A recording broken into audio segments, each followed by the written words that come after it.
Welcome to Season 2 of Digging Deeper Ag Chats with Al, the podcast that brings you timely and practical stories straight from the paddock. From sowing to shearing, fire to flood, and everything in between. We're here when it matters most. Each episode taps into real experiences, expert voices, and grounded advice that helps you stay ahead on farm. I'm Alistair from the Gippsland Ag Group, a grassroots, farmer-led network in Gippsland, focusing on soil, grain and fodder, pasture and livestock. We're here to support producers in building resilient and profitable enterprises across our region. So let's dig in. Welcome everyone to Digging Deeper. We have another Al in the studio today. Alison Gunn, how are you? I'm very well, thanks, Al.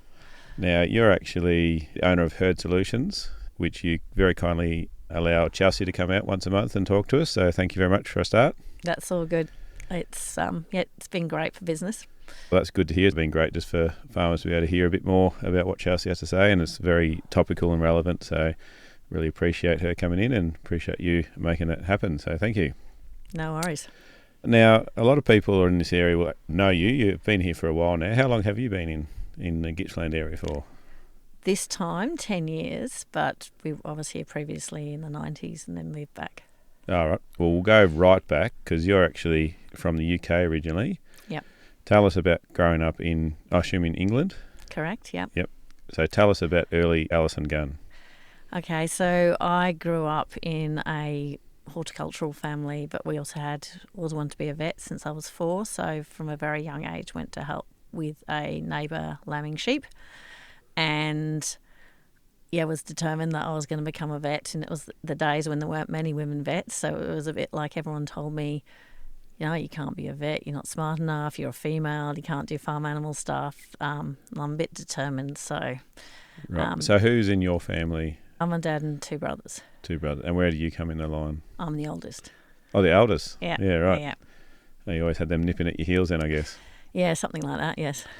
What part of England did Canterbury in Kent, which is the Garden of England. Right. So grew up in a farming area with lots of orchards around and, as I said, a few sheep, not many cattle.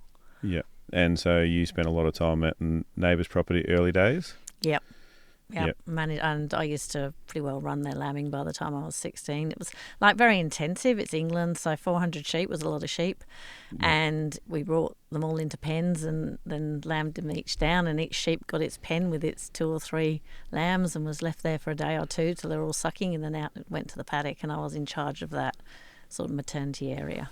Now I've got some questions that will just sidetrack a little bit. Lambing in sheds into that intensive lambing systems, is that a good thing for the sheep over decades, or does that produce animals that can't lamb themselves anymore? I don't know, Well. I would have thought it's no different. I mean, most of the time they're not assisted. I think we did assist them possibly more than we should have done. It's more making sure that it's particularly lots of them had triplets and twins, that whole thing about not losing the triplet and twins. They mothered up to all of them before they went out in the paddock. Mm-hmm. And that was really why it was sort of brought in, so we could observe them, and they were easy to catch if they did need assisting. Not everybody probably assisted them as much as we did. Like when I went to vet school, it seemed that we did probably intervene more than we did, probably because I liked doing it, I was like, oh yeah, let's get that one out, But I think it was just more getting that mothering ability and making sure they all had we hardly lost a lamb. Yeah. So what sort of marking rates are you talking about over there? Do you have numbers from way back then? It's a long time ago, but with lots of twins and triplets, so our marking rates would have been well over 160%, I'd say. Mm. Now, I've often wondered about, because I watch a lot of YouTube channels and all lambing down in shed, I wonder how you could scale it for an Australian property over here on a larger scale, but... Yeah, and I think that the things you run into also there are some of the disease risks are more intensive. You got lambs, sheep in and out of those sheds. They're only in there for a couple of days, but it's probably like an intensive calving area too. By the end of the time, if you're not really good with your hygiene, then you probably is a bit of a disease risk to those last-born lambs. And when do you typically lamb over there? Is everyone lambing at the similar time, or do you have split lambings? It's a long time since I was there, Al. But we lambed at Easter, so it was my Easter holiday job. Yep. So April, sort of, so spring lambing. Spring lambing, yep. Right. And so then they go out and finish on grasses, yep. I'm assuming. Yep.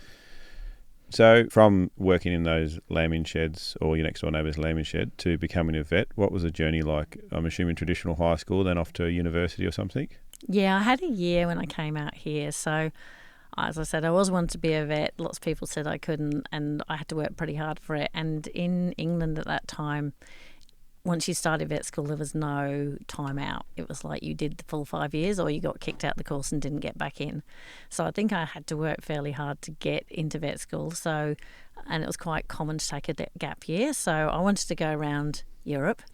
But Mum and Dad decided that wasn't very safe. But my uncle, who was sort of my mentor or whatever, was a vet and he was out here. So I basically got, if you get into vet school, we'll give you a one-way ticket. You've got to figure out how you're getting home. So I came out here and spent 6 months out here. Yeah. And spent a bit of time with my uncle. But I also travelled quite a lot around Australia, a rouseabout in Hughenden, did all sorts of things before I went back to the UK. And then I did 5 years at vet school in the UK. Right. And then did you work in England straight out, or did you start travelling again? No, I spent 2 years working in England, sort of got my foundation, so I was pretty confident. Again, I had a bit of a battle to get into a dairy practice, which I wanted to do. I sort of at that point was pretty comfortable with sheep, but figured that cattle was animals I knew less about, and I wanted to do them when I graduated. I had this burning ambition to be a farm animal vet, so off I went into dairy practice, and there's a few people that didn't want females, and that was the vets, not the farmers, but got myself quite a good job, got myself quite comfortable with what I was doing, and then came out here on a working holiday. And where did you end up in Australia? Was it Victoria or somewhere else? Initially, my first sort of real job was at Barraba, which is a beef area north of Tamworth with a lot of studs.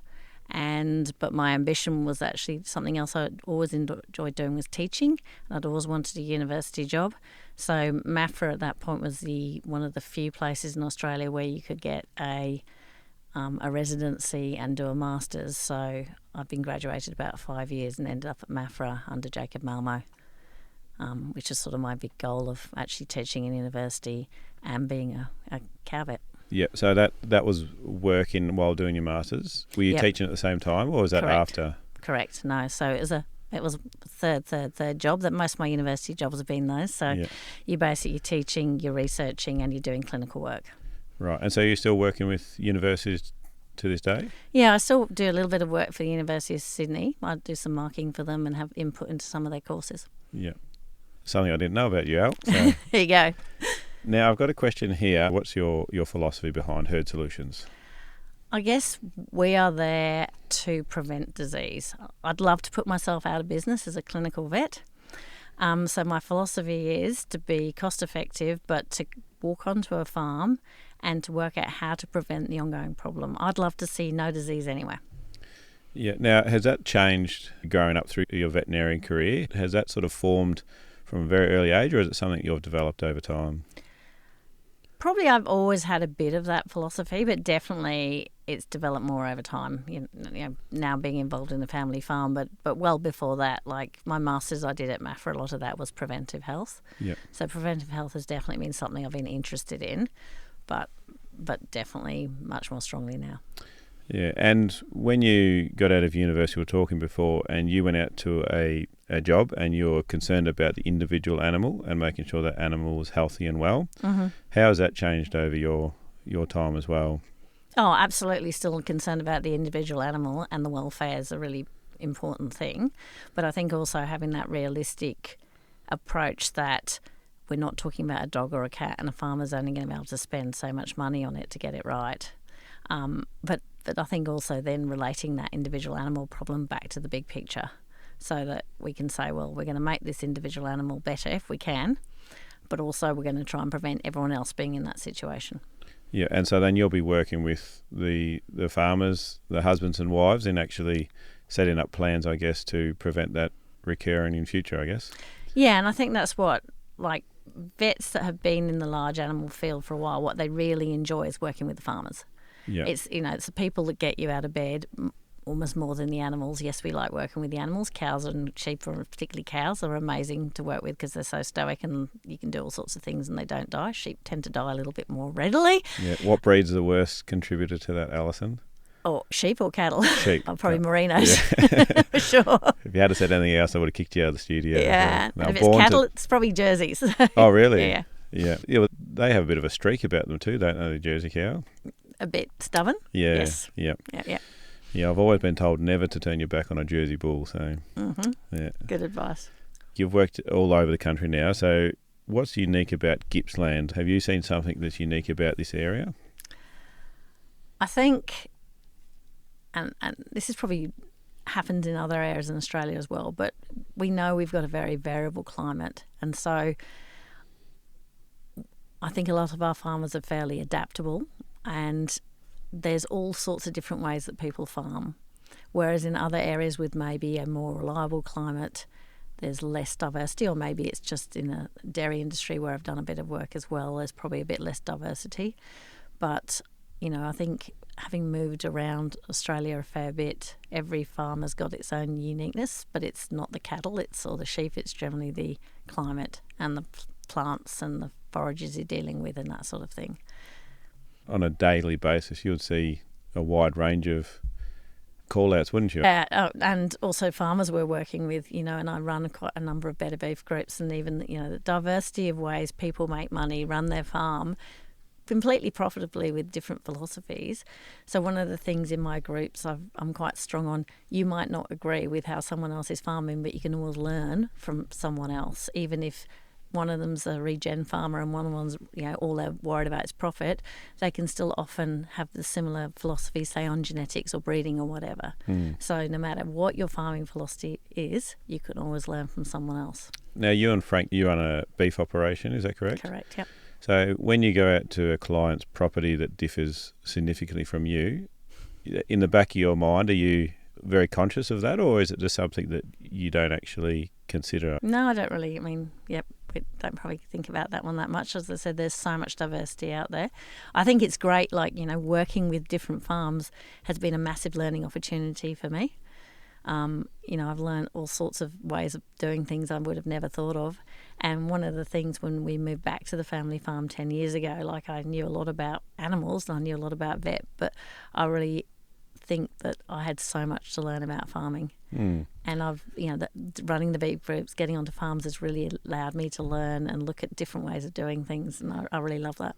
Can you recall a story where you went out to a property and there was a light bulb moment from learning off one of those producers? Oh, I don't know, a light bulb moment, but just seeing how people manage their part. I think for me, what I didn't know much about was soils and pastures, and so just the different ways people manage their crops, grow crops. You know, a lot of the stuff, say for instance, Trevor Caithness does when he's with his, you know, overflying his crops with a new seed that he's planted before he's harvested the seed, for instance, that sort of thing. It's just like, wow, this is so smart. And you've actually signed up for the Gippsland Soil School. Yep. Is that what it's called, the Gippsland Soil School? I think it is, yep. I should know this because Gippsland Hag run it. Exactly.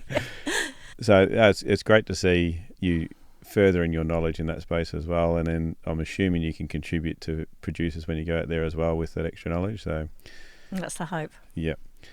Now, not only Chelsea works for you, but you got Bella, is that correct? Correct, yep. Yeah. Is there any other staff you've got? Oh, I'm the queen of diverse, having staff all over the country. Right. So I've actually got my first employer was a lady called Kathy who works in Melbourne, and she does a lot of our billing and does a lot of record writing for me. Yep. She actually works for a couple of other vets, and that's how I came across her. And then I've got Bella, and then I've also got a lady called Mandy who's up on the north coast of New South Wales. She's been with me for about 6 months, and she's doing a lot of the accounts. And finally, I've just put on a new lady called Kat or Catherine, and she's going to be taking over a bit more of the practice management side. Right. I'm actually seeing a bit of gender equality here, Alison. There's no guys on the team, so That's deliberate or not. You used to have a guy, actually, Charlie. Charlie, yeah. Yeah, I used to have Charlie. Yeah, so how do you manage and keep a high-performing team going and spread across the country, obviously, as well? So how do you manage all that? Well, let's think about Chelsea first. So for Chelsea, I think, as I said, as vets, we really like working with people, and one of the complaints I often hear from other vets with junior employees is they never get see the good clients. So right from the beginning, Chelsea was obviously very competent. She'd been out 5 years, so I was like, introduced her to all my clients. I'm not fussy about my client base. You do an amazing job, so you can go out and service them, which allows her to develop those relationships as well. I think I'm also with Chelsea, I'm quite keen that she came on the Livestock Consulting Internship Program, which allowed her to develop a lot of consulting skills. And I'm like, this week she's off to another conference about, I think, actually not sure, it's a whole series of day workshops on consulting and sort of big picture farm management run by someone associated with McKinnon. So she's doing that this week. So really trying to encourage her development, I think, and giving her that responsibility to grow the business, which she's certainly done in the MAFRA end, and to grow the client base and to work with some really great clients. So generally, would, say, a producer have you as their vet and then another producer, Chelsea? Like, do you have your own client list or do you cross across?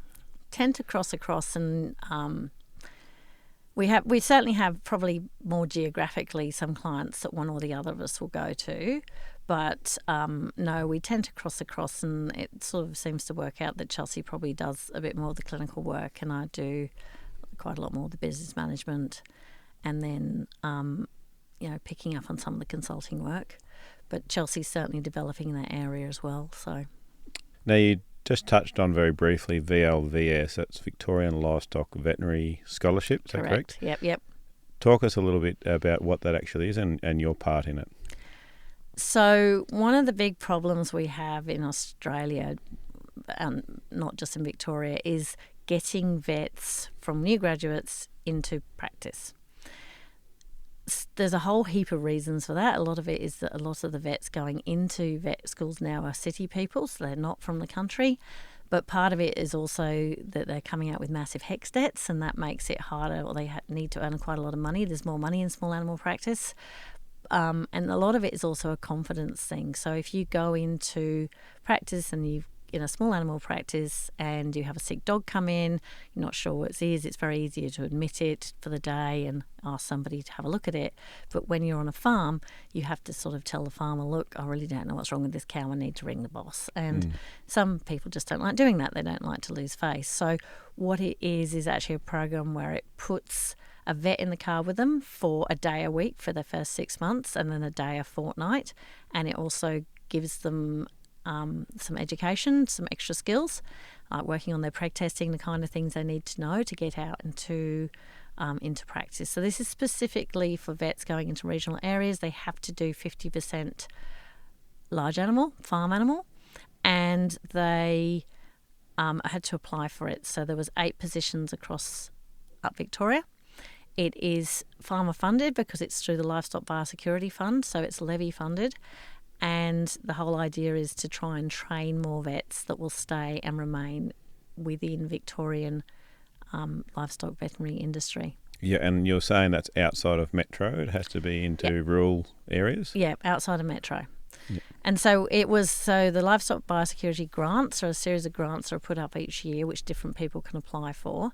And we were actually approached, or the idea was run by Jenny O'Sullivan, isn't it? I'm not sure, so I'm not a vet. I've got to get it right. She's not a vet either, she's a farmer. Right. Yes, so Jenny O'Sullivan. So the idea was, I was talking to Jenny O'Sullivan about LCI and she was saying we need to do something like that for vets. And then she met my colleague Becky Dickinson, who runs a thing called Veterinary Support Services, which is based in Warragul. And Becky goes out on farm with other vets. She's employed to actually go out and support young vets. And so then Becky and myself, well, Becky mainly, but I have supported Becky with another colleague as well to put in for a grant through Livestock Biosecurity Fund. It's a 4-year grant. It's over $1 million, and it's basically to support these 8 graduates into their first 2 years in practice, provide them with lots of support, and then if they stay another 2 years, they will get HECS reimbursement. Right, so the benefit for them is not only the initial support, but also a financial benefit. Now, that person that spends time in the car, is that from their own practice or is it from outside their practice that goes with them? They had a choice. Most practices wanted it to be from their own practice, but we've got one practice that has an external supervisor, which is what Becky is when she's working. Mm-hmm. And that practice actually said recently that that's working really, really well with them from them, because they don't have to worry about training that vet. They can get on and do all their jobs, but their vet is being trained.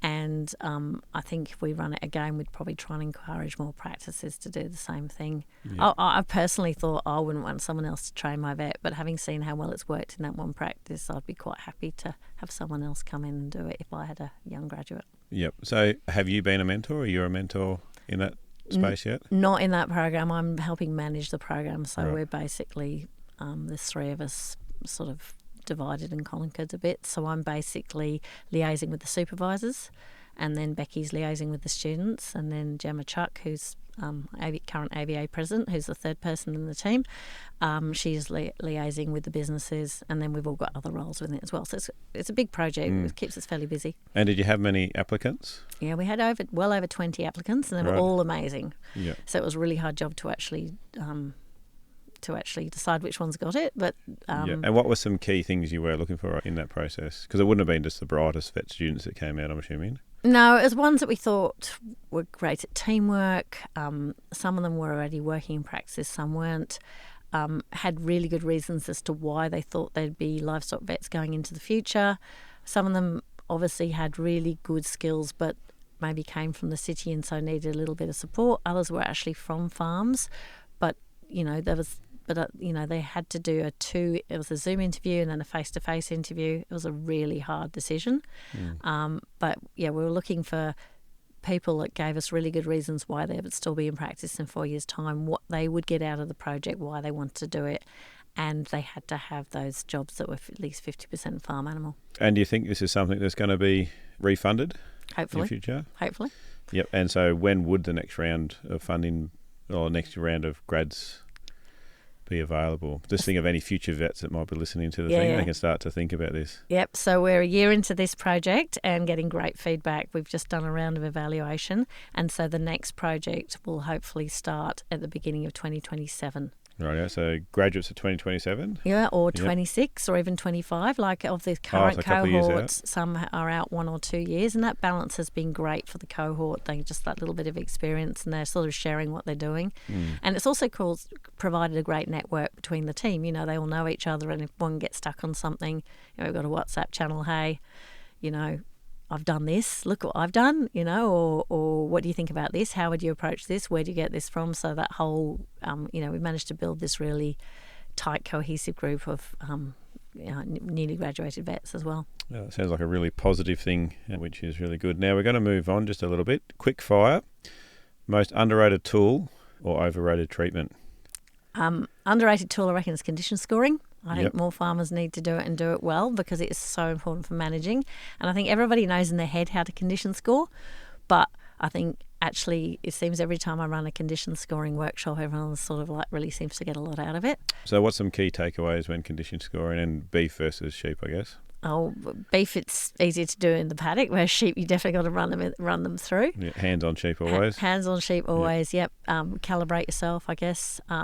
Know where to condition score. I think that's where a lot of people don't actually know it, and there's lots of good resources out there. But know the key areas you need to look at to condition score. I think is really important. And I think also for beef, there's fat scoring and condition scoring, and they're different. Right.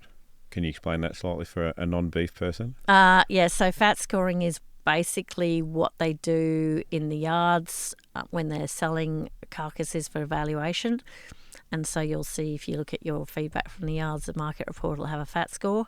Condition score is what we use in the paddock, and then you just look at slightly different areas basically to evaluate. So fat cover or amount versus actual muscle is often in condition scoring, isn't it? Well, it's muscle and it is fat as well, but it's not just how well the animal's finished, I guess. What about the second part of that was most overrated treatment? There's probably two. Yeah. One would be drenching all your cows for worms, because there's no need to drench adult.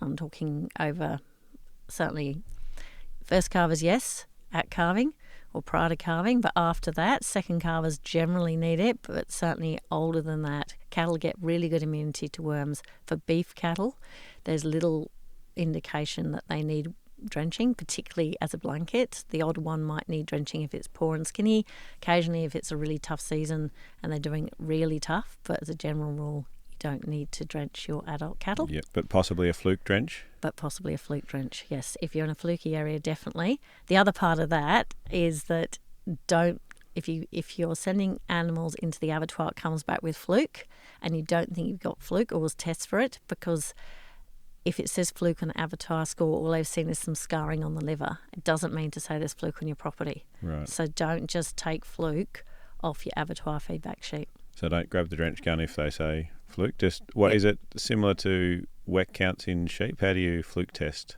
It's actually easier than wet counts in sheep because you just need 10 poos from the paddock. You can just go down the paddock. They can be a week old. The test that's most reliable is actually an antigen test, so that it doesn't matter. You don't have to get the eggs and just about to hatch. So 10 poos, ring your vet, basically, and send it away. Very easy. And you said there was two? The other one would be multi-mineral drenches used as a panacea. Like, there's places for those multi-mineral drenches, but I think it's much more important to know what deficiencies you have on your farm, and often, particularly with selenium, a longer acting treatment. Did I say multi-mineral drench? I meant multi-mineral injection. Yep, injection, yep. Yep. Often a longer acting treatment might be more efficacious. So probably the message, really understanding what your mineral deficiencies are and what you need. And a lot of those short-acting drenches are really good as an immune stimulant, but they may not correct a deficiency. So you're saying if you do suspect there's a mineral deficiency, figure out why and treat that cause rather than just pricking them with a needle. More figure out what, and bear in mind that there's an awful lot of selenium deficiency around, and there's certain areas that are very copper deficiency. So know your farm and know what deficiencies you have on your farm and have a plan to actually address those the most cost-effective way. Yep. Now, just off the top, there's a bit of a popularity of selenium chips being spread out in paddocks. Have you heard this, and have you seen any anecdotal evidence that's working, or is it something that is too early to tell us yet? No, they've been around for years, Al. And when I worked in New Zealand, a little diverse that I did at one point that most people don't know about either. When I worked in New Zealand, we used them extensively and they work really well. And I have used them in other places. The trick with them is that the cows have to graze them for at least a third of the year. So it's got to be cost effective to do that. And on quite a lot of more intensive places it is, particularly if you've got pivots and that sort of thing, where you've got areas of the farm where the cattle are grazing quite a lot. Yeah. And then it does definitely work out cost effective. Whereas if you've got a very extensive farm, then generally the injections or even the boluses work out a lot better. The other thing about the chips is there's some new evidence, like we all said that plants don't need selenium, but I think it's more the plants don't die without selenium, but in fact they do benefit. And there is some research out there showing that plants are more drought resistant if they've got selenium. So I think part of the reason that is happening is also that research is out there. And I know there's some people in my beef groups are trying to actually see what it does, think it's a good thing for their farm from a plant perspective as well as from a cow perspective. Yep, and it probably goes even further down into the soil. We'll be learning in a couple of years' time. Yeah. So, but I think the only thing I would say is with that, it does vary. The outcome does vary with your soil type and when and how you apply it. So if you're going to use a selenium chip, then think about doing a blood test after a year and see if it's actually working for you. Well, you actually had a nice little segue in there because you said plants do better in the drought times with selenium chips, and that's actually part 2 of why you're on here, is to talk about suboptimal seasons and what we can do, because you do a lot of feed budgeting and obviously look at a lot of animal health through these dry times. And it's rather ironic because we're sitting in this warm studio with it raining outside, was predicted of about 25 more mils. Which is really nice, and hopefully the whole state is getting it, and places that are rain deficient. But in one line, what does a suboptimal season look like in Gippsland? I think it's the amount of feed you've got ahead. Like, we all know that to get a really good spring, we need rain in August and September. And we also know that in East Gippsland, that's probably our lowest rainfall months. So I think here in East Gippsland, we're quite used to not having a good spring. And a lot of people do rely on summer crops and summer type grass is and that sort of thing. But I think this year is particularly concerning because of the lack of forage across the state. So this is when people are building up to make sure they've got enough forage reserves if you use forage to go into the winter. And probably people right now are looking around going, I might not make as much silage or hay as I really wanted to. And that forage reserve for a very big distance has been depleted, hasn't it? It's not just in our little area, it's right up into New South Wales and further, isn't it? So it has, although we were actually driving around the state doing some of our VLVS visits last month, and there is a lot of grass over in the Western District and not many stock, but that doesn't mean to say that's necessarily going to turn into an abundance of hay, but certainly looking over there, it's looking a lot more positive, I think, than it has previously. So if you were to define what a forage reserve is on farm, what would that look like for beef versus sheep? Well, I think for sheep, they're pretty easy. We just need some barley and we know that they don't need much forage. So I think if you are planning ahead for sheep, we don't necessarily need to think about forage in the same detail as we do with cattle. I think one of the key things with sheep, though, is if you're going to be feeding them silage, it needs to be short chopped to be utilised well, not great big long stalky stuff. Would you ever recommend silage over grain, though, for sheep? Seldom.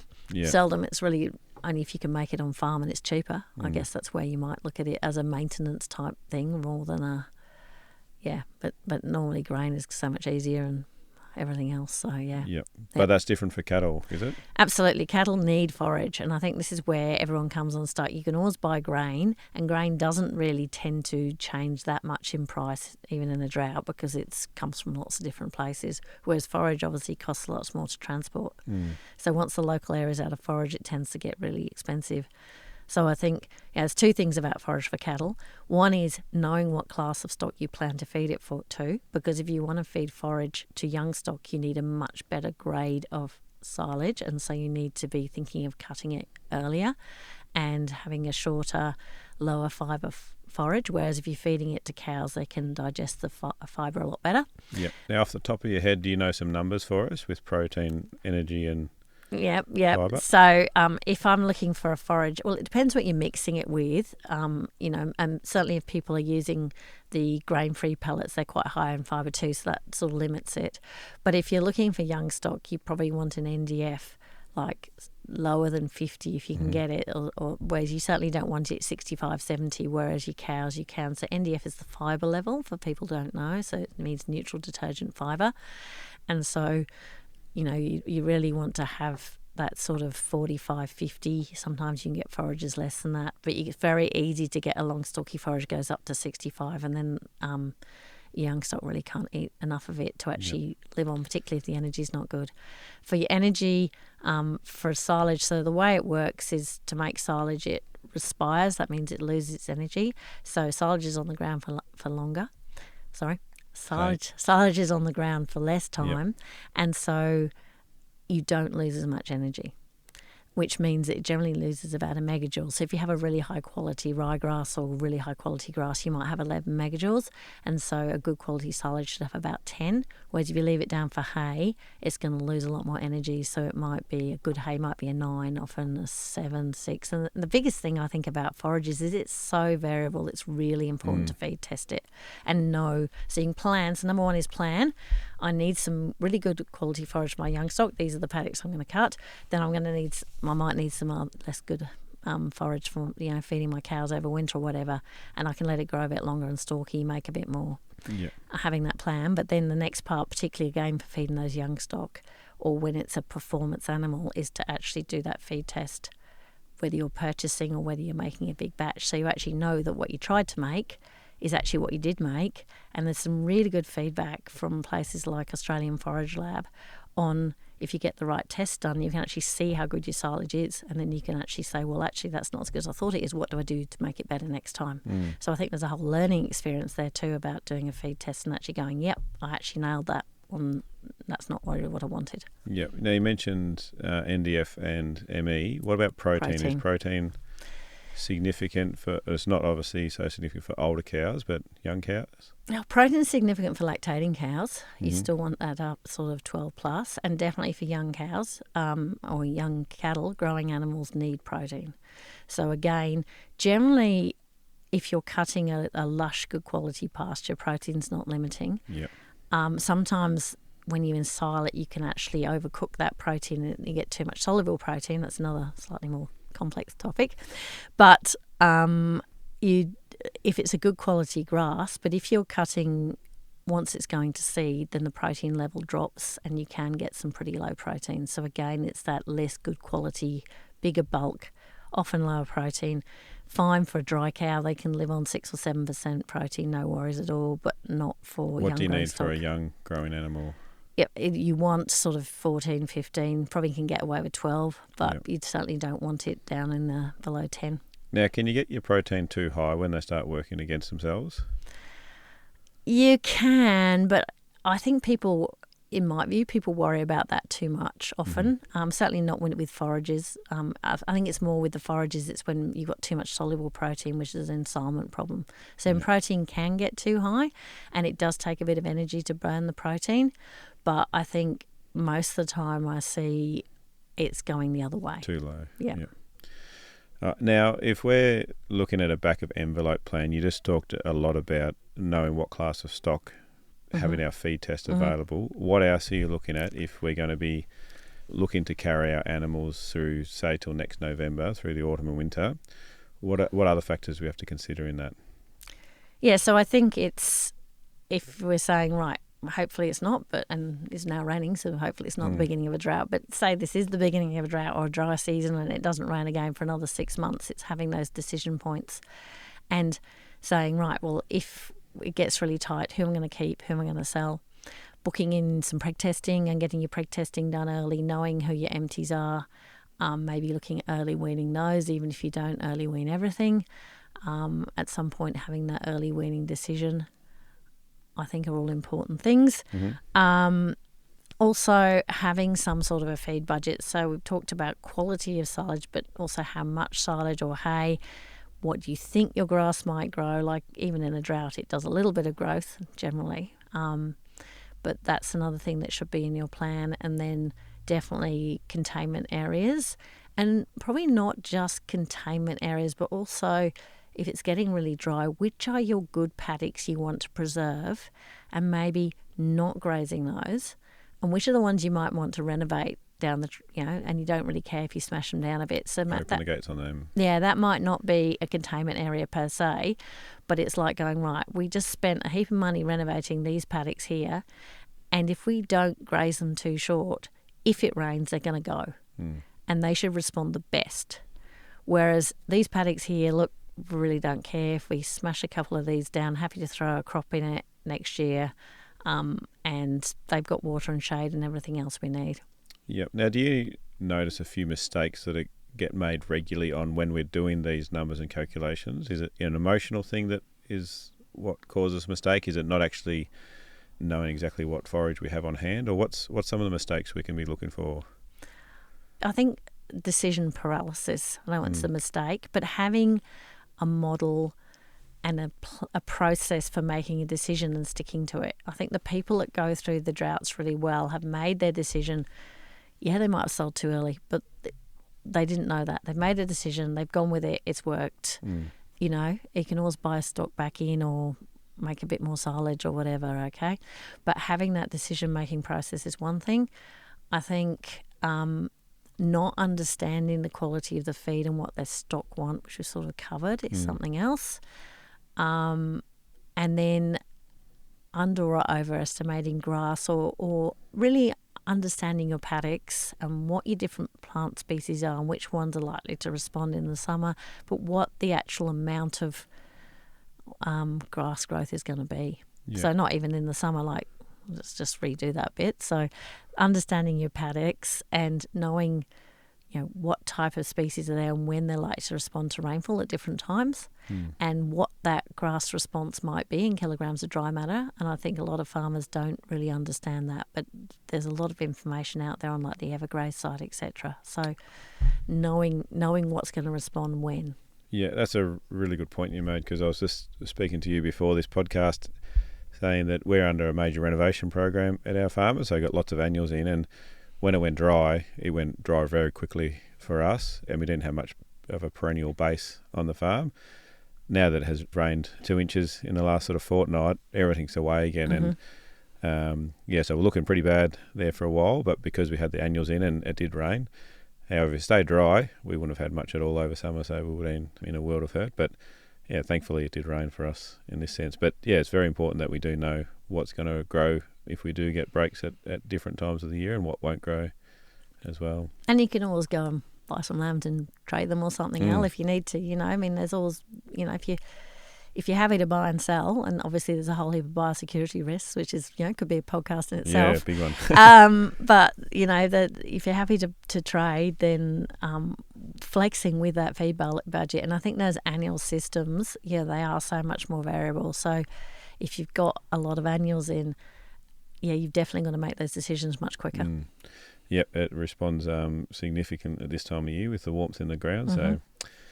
So let's walk us through a 90-second feed budget. So key inputs, assumptions, and common traps. Okay, so I think there's two parts to your feed budget.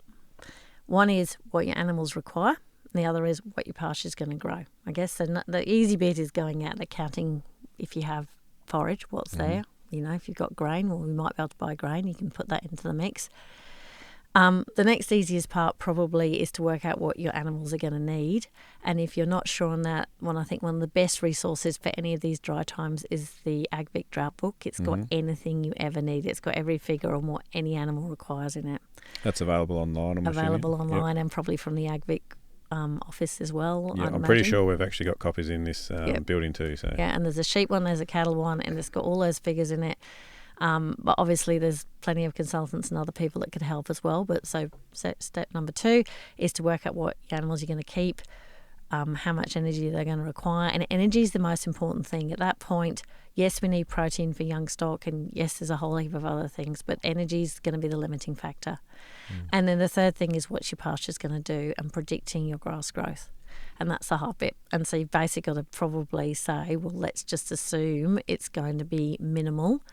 And there are figures out there on the Evergrade site about sort of worst case scenarios. So you could do a worst case scenario budget and a medium case scenario budget, and then throw in some either pasture cover or, if so as in amount of bare area or as in kilograms of dry matter. And you probably need to say, right, put some decision points in there, like if I know I've only got 4 or 6 weeks worth of feed for everything, like you obviously probably just did, then I'm going to need to sell this many stock, because otherwise if we run out of stock, I think where the traps are the people that leave it, that don't make the decisions. They've got really skinny animals, they aren't worth so much, they're out of feed, they then have to buy expensive feed. Being really proactive, knowing, what your crops are likely to do, if you've got crops in, or what your grass is going to do, and putting those 3 pieces together, Excel spreadsheets as good as anything in my view. Yep. And the risk appetite of the individual business is going to play a fair bit of part in that too, isn't it? So you don't have to match your next door neighbour if it's not something that you're wanting to risk. Yeah, and I think early decisions and the people, farming that's one thing I have really learned over the last particularly 10 years. I think farming is such a game of timing. I'm probably known for not being the earliest person on the block. So I'm not sure how good I'd be if I was the only farmer in our family, right? Because the people that really seem to do a really good job are the ones that are really prepared, the ones that ring me up 3 months before marking and want their pain relief. You know those people? They're going to have their seed organised now for planting in April. Those people are the people I think, the one thing I've learned is that if I was to go farming by myself, I would have to be much better at making fast decisions 3 months before I'd otherwise make them. Well, it's interesting. You've touched on decision making a few times, and I remember one of our early podcasts, I said the worst decision is no decision. And I think that's pretty true. If you're making decisions, even if it's a wrong decision, it's better than not making any decision at all. So and that's also been a learning from running my own business. It's just full of decisions all the time. Yep. The people that do operate good can make them fast and make them well. So. Yep.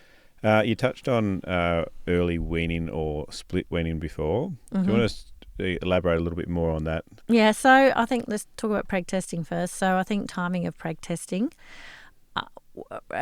used to say just do it at weaning, and in a good season you can certainly do that because cows will abort.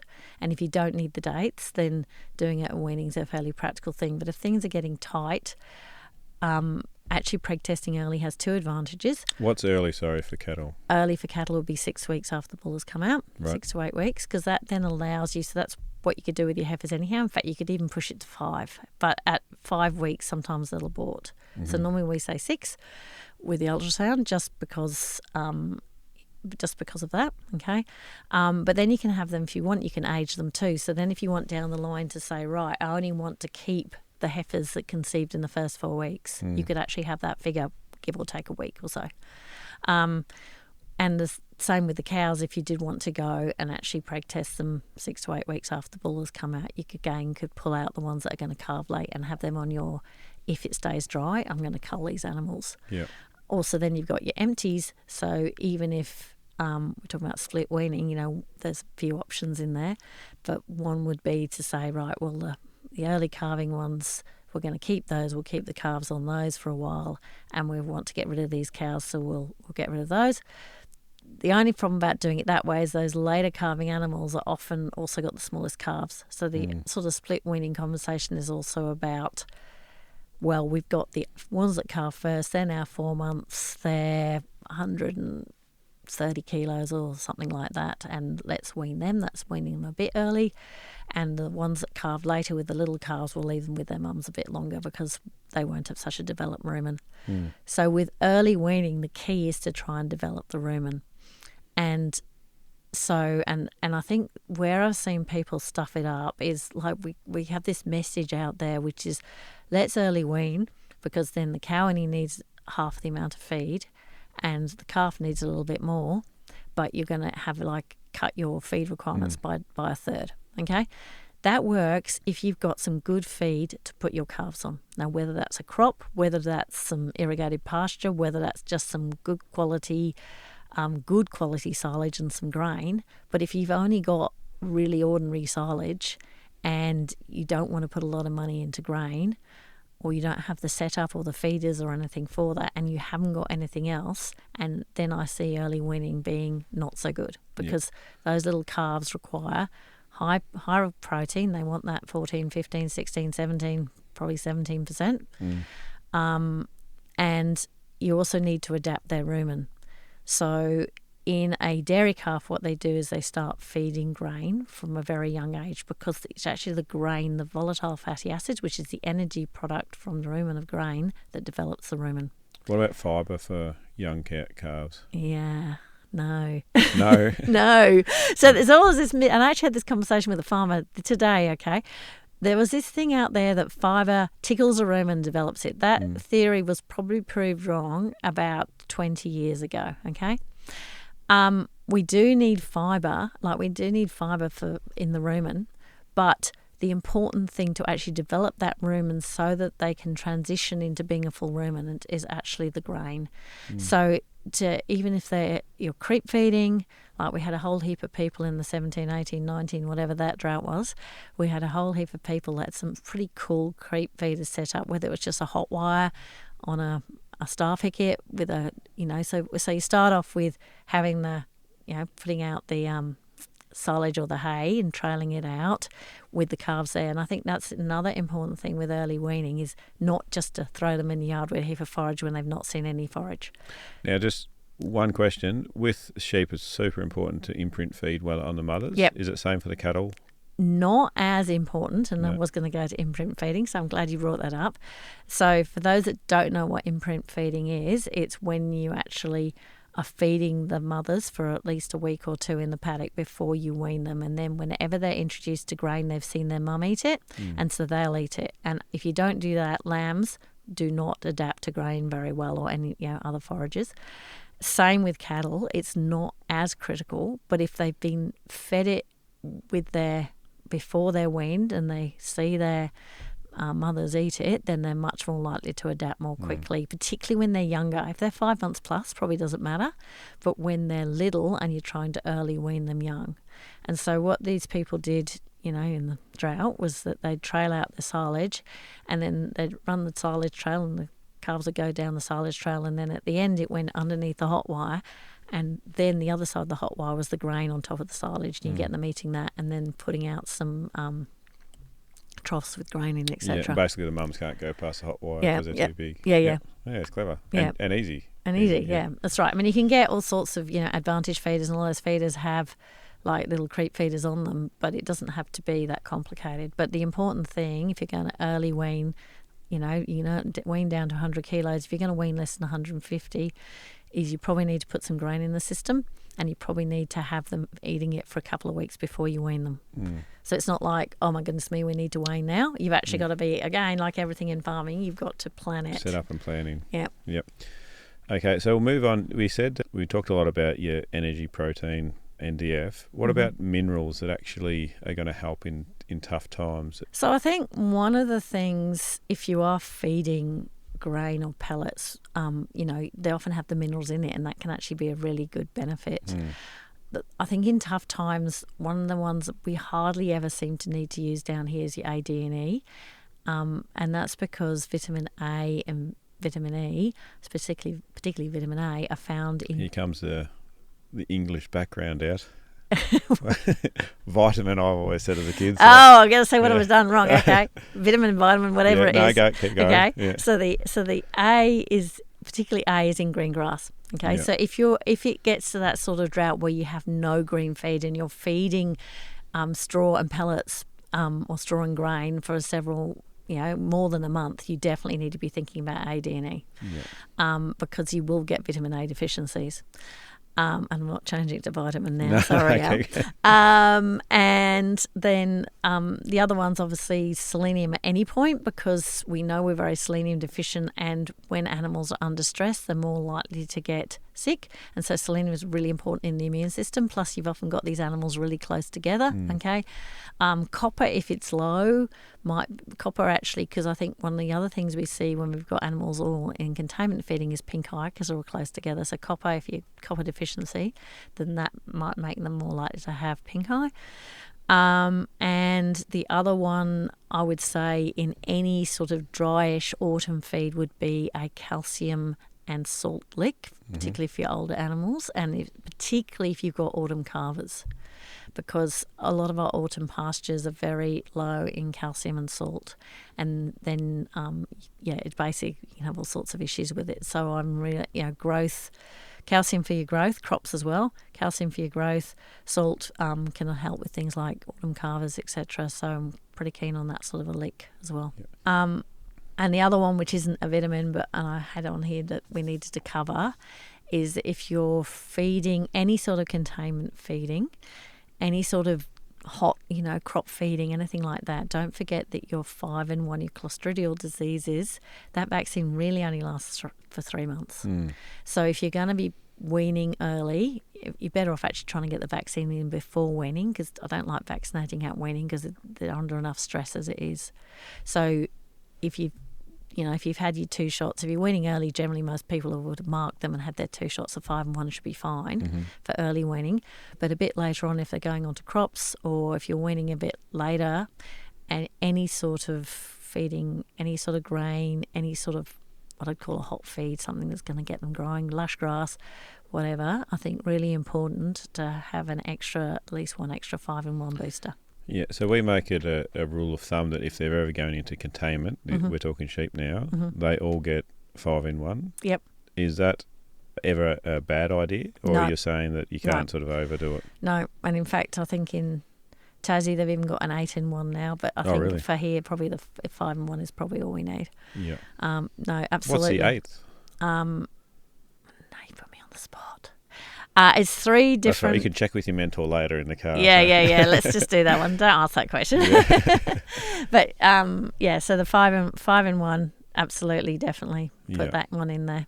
It was cheap insurance, we figure, because we've been inside that window, what we thought they were protected, put them in, and lambs are dropping dead with stuff that we didn't think they should be because of protected, whereas if you give them another injection straight in, yep, they seem to be quite well covered. So yep. And have we talked about sheep enough for this early weaning stuff? No, well, I was just going to Have actually... you got some more sheep questions for me? There was one more question. Feed, sell or crop, what are the decisions around the sheep when it goes dry? Is it much the same as cattle, or are you actually got some more options with lambs?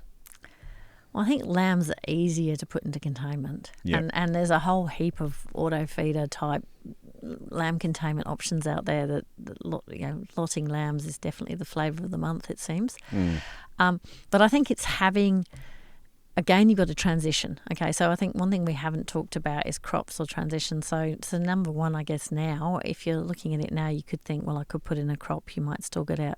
You would still get out a summer crop, absolutely. But it needs to be a big enough crop that you're going to graze it for several months, not just for a couple of weeks, whether it's for a cow or whether it's for a lamb. So, have you got the paddocks? What's the options?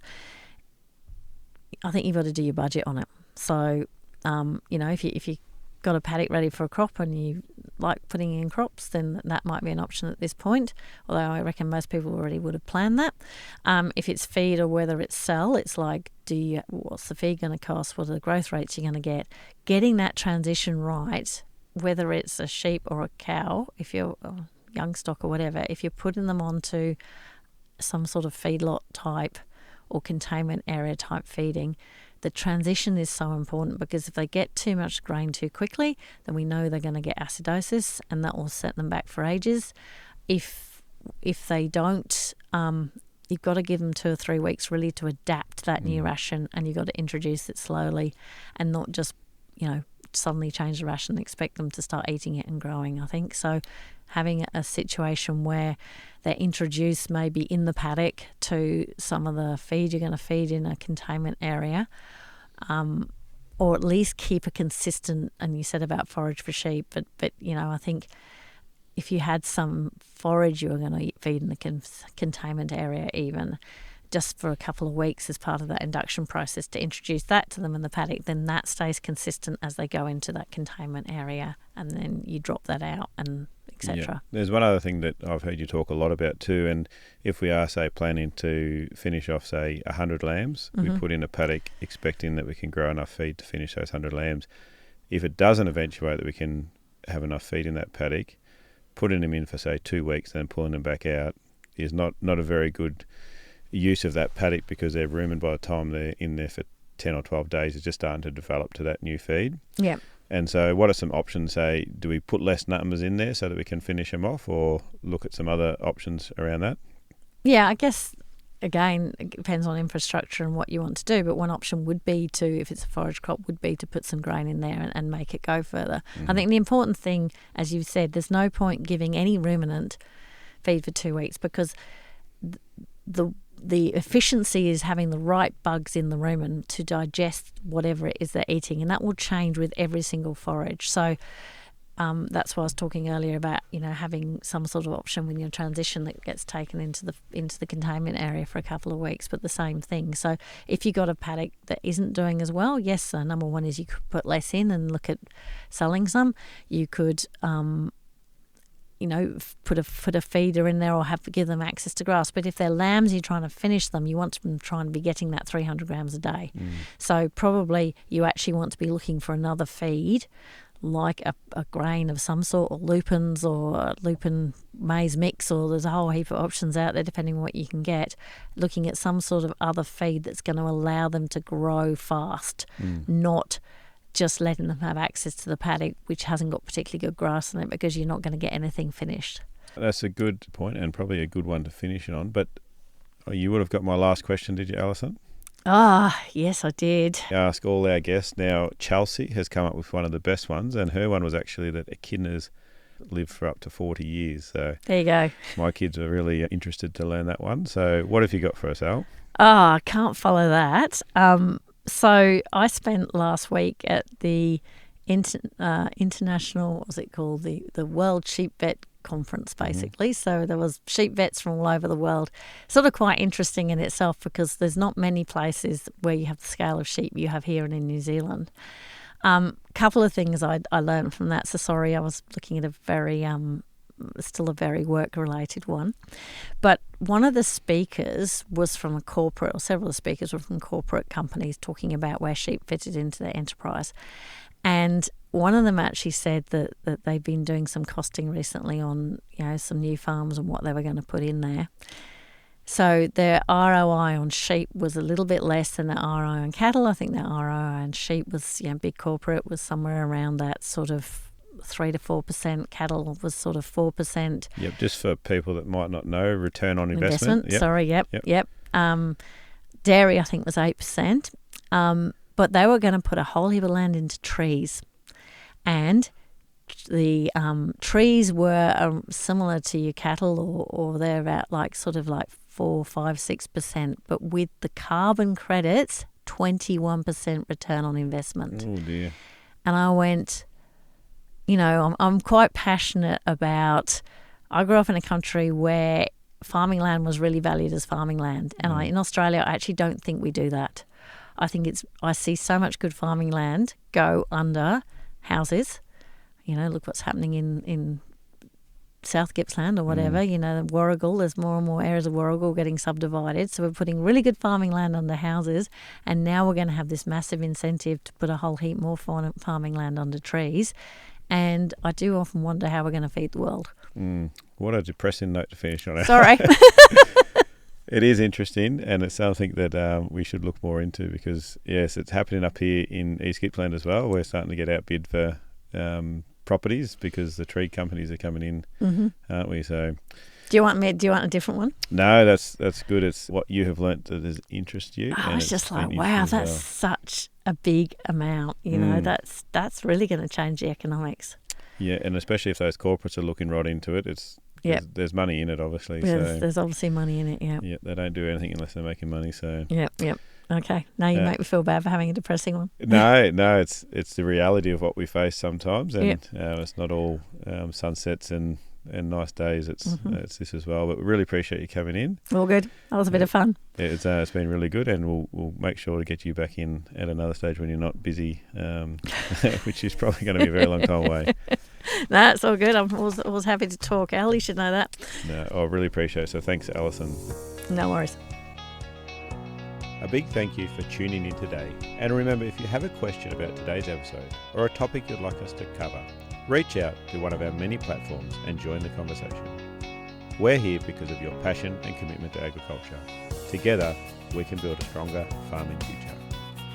This episode was brought to you by Herd Solutions, your local farm animal vets, servicing Maffra to Mallacoota. This podcast is made possible by the Future Drought Fund Regional Drought Resilience Planning Program, co-funded by the Victorian and Australian governments.